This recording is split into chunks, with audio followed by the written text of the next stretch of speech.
রে কই তুই? তাড়াতাড়ি আয়, তোর জন্য আমি সাজুগুজু না করে বসে আছি। হ শোন, হারুন সাহেব বোধহয় যে কোনো মুহূর্তে বাড়ির উপর চলে আসবার পারে, তুই জলদি আয়। আচ্ছা কি কইছ রে বিজলি? বেটা চল নাকি জ্বরের বেগে আমারে বাড়ির দিক ছুটি আসতেছে। ফোন রাখি। ভাইজান শোনো না, ওরা যদি আমার পছন্দ কইরেই ফেলায়, আমার বিয়েটা কিন্তু জলদি জলদি দিয়ে দিও। তোর টাকার খুব দরকার তাই না রে বিজলি? হ্যাঁ, এটা জিজ্ঞেস করার কি আছে? শোনো ভাইজান, টাকা ছাড়া এই দুনিয়াতে কোনো কিছু হয় না। আর তাছাড়া হারুন সাহেবের টাকা আছে দেখে তো আমি তার বিয়ে করার জন্য রাজি হয়েছি। কাম সারছে রে, আল্লাহ জানে ভবিষ্যতে আমার কপালে কি আছে।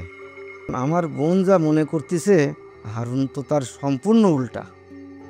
ভাইজান, ভাইজান, হ্যাঁ কি চিন্তা করো? না না কিছু না, এই এই দেখ দেখ, তোর জন্য একটা শাড়ি আনিছি, অনেক সুন্দর দেখ। বাহ, শাড়িটা তো অনেক সুন্দর ভাইজান, ভালো কাজ করছো। আমাকে বাড়িতে তো শাড়ি পরার মতো কেউ নাই। আচ্ছা ভাইজান, ওনারা কি রওনা দিয়ে দিছে? আরে রওনা দিছে মানে? বেটা চল তো, আধ ঘন্টার মধ্যে আমার এখানে চলে আসবিনি। কিসে করে আইতেছে ভাইজান? প্রাইভেট কার নাকি মাইক্রো নাকি আবার হেলিকপ্টার নিয়ে চলে আসছে? আরে যানবাহন যাই হোক না কে, ওই আসতেছে এটা তো শিওর। এই শোন, তুই তাড়াতাড়ি রেডি হয় না তো, অনেক কাজ বাকি আছে কিন্তু, তাড়াতাড়ি রেডি হয় না।